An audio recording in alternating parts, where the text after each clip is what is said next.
সবাইকে welcome back to my channel next chapter by Ipsita. আজকে ব্লগটা এখান থেকেই শুরু করছি।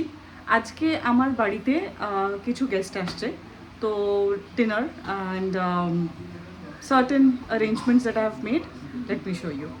তো ফার্স্ট হচ্ছে I be serving some chips, তার সাথে I have made a yogurt dip, যাতে আমি hung curd with chilli flakes, তারপরে করিয়েন্ডার লিভস, ধনে পাতা, তারপরে নুন, অলিভ অয়েল অ্যান্ড একটু আর কিছু আর লেবু, রাইট, আর একটু লেমন দিয়ে জাস্ট এটাকে করে দিয়েছি। It's a healthy dip, yogurt dip বানিয়েছি। তার সাথে I have made mutton. This is namkeen mutton that I have made. Kebab, so this is Afghani kebab. Afghani কাবাবটা ম্যারিনেট করেছি আমি দুপুরবেলা 12টা নাগাদ ম্যারিনেট করে ফ্রিজে রেখে দিয়েছিলাম, এখন একটু বার করে রেখেছি। তো এটায় আফগানি কাবাবটা আমি ক্রিম, হাঙ্কার্ড অ্যাগেন, জল ঝরানো দই, তারপরে রসুন বাটা, আদা বাটা, কাজু বাটা, লঙ্কা বাটা, আর লেবু, আর একটু ধনে পাতার যে স্টেমের সাইডটা থাকে, মানে ধনে পাতার যে নিচের দিকটা যেখানে পাতাটা থাকে না, ডাঁটির দিকটা, ওইটাকে পিষে নিয়েছিলাম। এবং এই পুরো মিশ্রণটাকে আমি আমি বোনলেস চিকেন আনিনি, আপনারা বোনলেস চিকেন দিয়েও করতে পারেন, আমি পুরো চিকেনটা দিয়েই করেছি। তো ওইখানে তো আমি ওটাকে ম্যারিনেট করে রেখে দিয়েছি অ্যান্ড আমি এটাকে এয়ার ফ্রাই করবো উইথ লেস অয়েল দিয়ে। তো আমি এয়ার ফ্রাই করবো because I don't have an OTG or tandoor, তো আমি এটাকে এয়ার ফ্রাই করবো। Namkeen gosht is a very easy recipe, আপনারা চাইলে খুব easily it gets ready within 1 hour, কিচ্ছু ম্যারিনেট লাগে না। আপনারা জাস্ট মাটন, চর্বিযুক্ত মাটন, রানের পিস, খাসির মাংস নিয়ে আসবেন। আমি 1 কিলোর মতন মাটনের করেছি।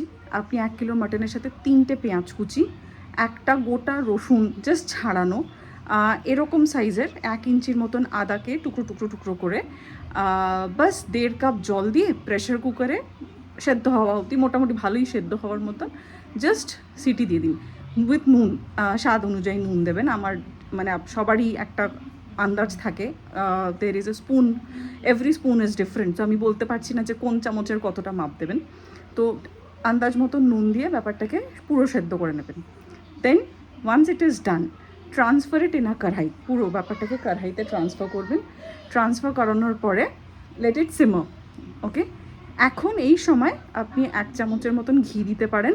আমি সো যে আমি বলছিলাম, আমার ফোনে একটু ব্যাটারিটা লো ছিল, একটা কলও এসে গেছিলো। তো ওয়ান্স ইউ ট্রান্সফার এই পুরো জিনিসটা কড়াইতে 1.5 চামচ বা 1 চামচের মতন একটা ঘি দেবেন অ্যান্ড লেট ইট সিমার।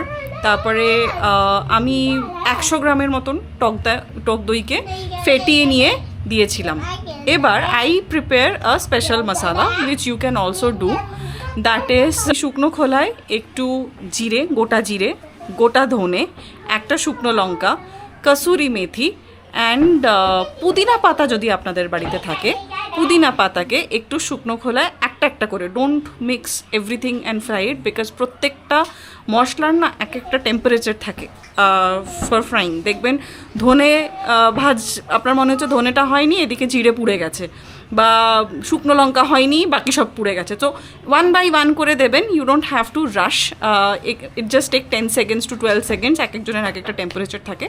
তো ওভাবে সব কিছু একটু শুকনো খোলায় নেড়ে আপনি একটা হামালদিস্তা থাকলে হামালদিস্তা, উইচ আই হ্যাভ, হামালদিস্তাতে একটু গুঁড়ো করে নেবেন and then you give it on top of the mutton and then let it simmer, and once you are okay with the consistency that you want, আপনি ব্যাপারটাকে বন্ধ করে রেখে দিন and then serve with paratha. it tastes yum and this is quite simple, মানে ওই marination করে রাখতে হবে না, বেশি কিছু লাগে না, to be very honest। আর এই যে মশলাটা যেটা আমি অ্যাড করছি, this is something I am adding, this is not recommended, মানে অরিজিনাল যে রেসিপি তাতেই মশলাটা দেয় না, আমি এই মশলাটা বানিয়ে দেখেছি, it tastes better, সো সেই জন্য আমি এটা দিয়েছি। তো সবাই বাড়িতে আসলে আপনাদের সাথে আবার দেখা হচ্ছে। তো এবার আমি কাবাবগুলো বানানো শুরু করেছি। এই যে দিস ইজ দ্য ম্যারিনেশন, আমি খুলে নিয়েছি আর এই যে বসিয়ে দিয়েছি air ফ্রায়ারে। and I will also spray some oil, just a bit.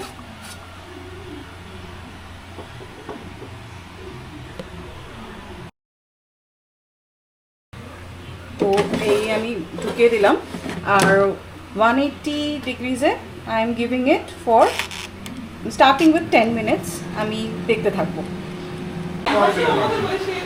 এই যে পুরো গ্রুপ এসে গেছে, আমাদের পার্টি এখন শুরু।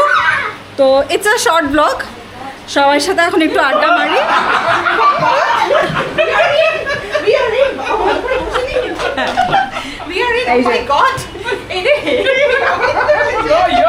আমার বর অনির্বাণ দা, শুভঙ্কর দা, দীপশিকা, বর্ণালী দি, মাঝে মধ্যেই বিভিন্ন ব্লগে দেখা যায়। একদম একদম এখনো দেখা যায়। হ্যাঁ, অনেক অনেক ব্লগে, বাকি ব্লগে আপনারা হয়তো দেখেছেন। হ্যাঁ, এটাকে তো দেখতেই থাকে। হ্যাঁ হ্যাঁ, দেখতেই থাকে। তো যাই হোক, আপনাদেরকেও জানাই have a very nice weekend and good night.